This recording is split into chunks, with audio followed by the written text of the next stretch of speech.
When I last saw my dad, I was shocked at how much cancer had changed him. It had only been 4 months, but in those 4 months, cancer had done something I didn't think was possible. It had taken a man full of life and turned him into someone almost unrecognizable. I had just arrived home when I walked into the living room, and there he was, lying on the couch, his skin yellow, his body only skin and bones. And for the first time in my life, I saw my father cry, not because of pain, but because he was happy I made it back in time. So let me back up. In January 2023, I left Switzerland to chase a dream, studying and playing soccer in the United States. I was recruited to play here at Menlo College, and I couldn't wait to begin this new chapter. Everything was unfamiliar. New people, new system, new culture. But it was exciting. And for my dad, it was more than exciting. He was super proud of me, because moving abroad had always been his dream when he was young. He used to tell me about how much he would have loved to do something like this himself. But then, 3 weeks later, I got a phone call from my mom. It was unusual. She never called me in the early mornings. So I picked up, and there she was, crying, telling me that they found a tumor in my dad. What followed were weeks of testing and uncertainty. Eventually, we got the full diagnosis. It was colon cancer, malignant, and it had already spread. The doctor said from the beginning that there was no cure. He only had a few months left. I had just arrived in the US 3 weeks ago when I got the news. I sat there in my dorm room trying to understand how my life had just flipped upside down. One moment, I was starting fresh in California. The next, I was wondering whether I would ever see my dad again. I told my parents I want to come home. But my dad, he wouldn't let me. He told me to stay, that he will fight at home.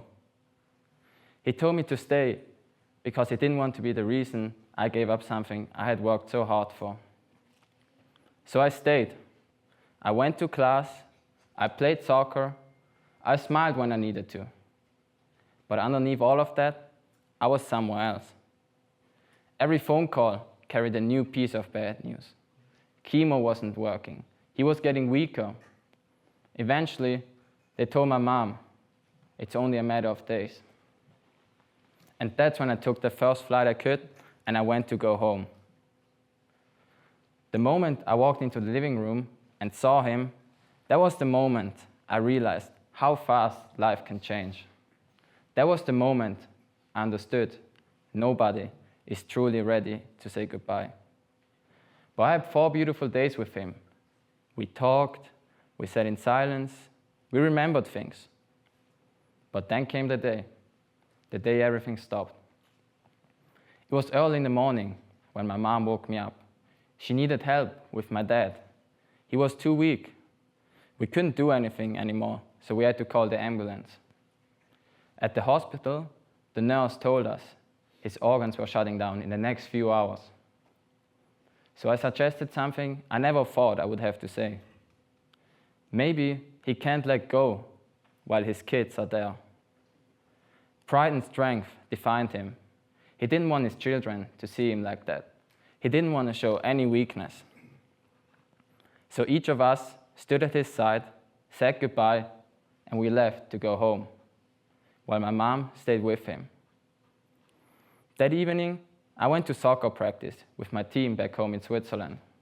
I couldn't sit still. I couldn't wait in my house. So I gave my coach my phone, and I told him, if it rings, tell me. So when it rang, I already knew. It was 8:25 p.m. My mom had just told me my dad had passed away.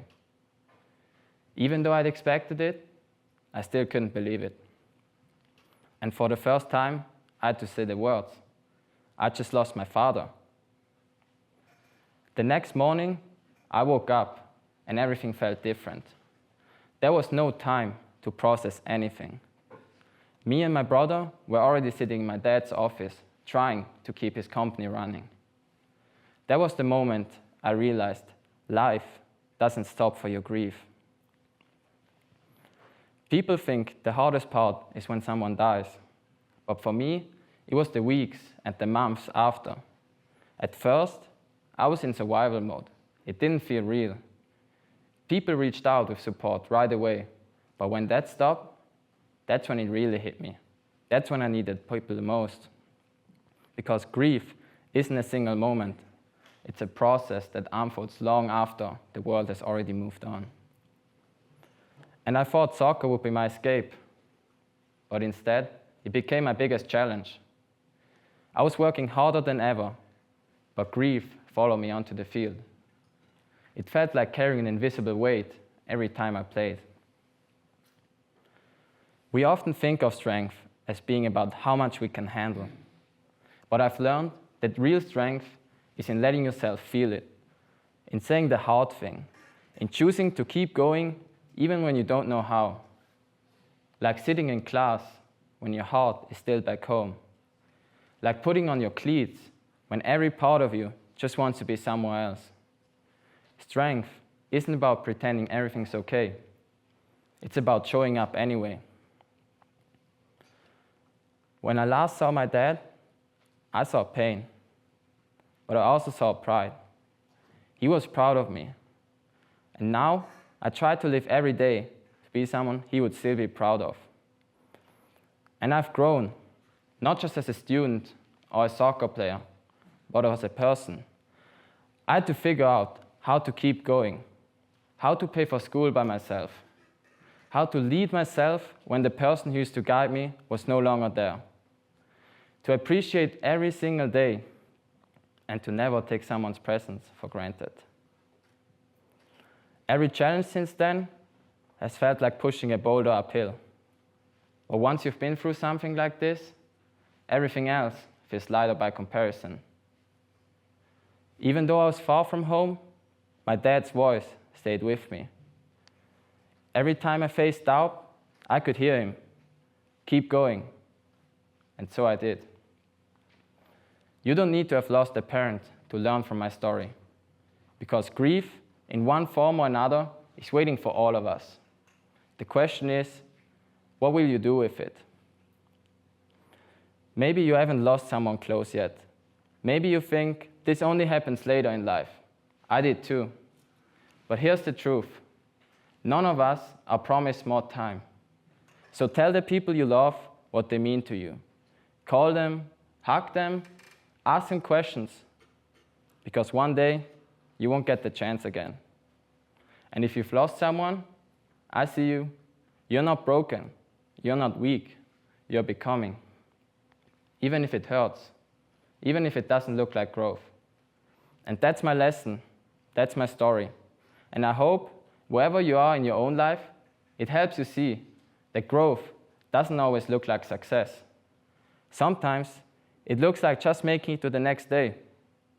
Sometimes it looks like holding on to a dream, even when everything else feels like it's slipping away. Because beyond the obvious is where you find your real strength. Thank you.